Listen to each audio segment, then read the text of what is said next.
एक मोठी बातमी आपल्या समोर येते आहे। अक्षय शिंदेच्या एन्काउंटरनंतर अंत्यसंस्काराची जबाबदारी महायुती सरकारने उचलली, कोर्टात ग्वाही।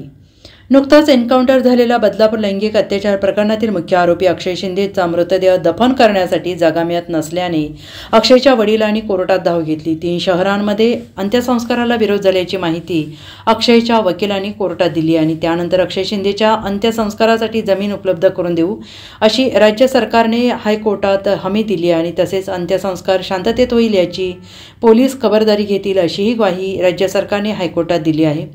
अक्षय शिंदेचे वडील अण्णा शिंदे यांनी मुंबई उच्च न्यायालयात दफन करण्यासाठी जागा मिळत नसल्याची याचिका दाखल केली आणि त्या याचिकेवर मुंबई उच्च न्यायालयात सुनावणी झाली। कोर्टाने दिलेल्या निर्देशानुसार मुलाचे पालक काल अनेक ठिकाणी दफन करण्याची परवानगी मागण्याकरिता गेले होते, पण स्थानिक प्रशासनाकडून सहकार्य मिळत नसल्याची कुटुंबियांच्या वतीनं त्यांचे वकील अमित कटारनवरेंची हायकोर्टात त्यांनी तक्रार केली। मात्र शिंदे कुटुंबियांवर स्थानिक पोलीस लक्ष ठेवून आहेत अशी माहिती सरकारने दिली आहे।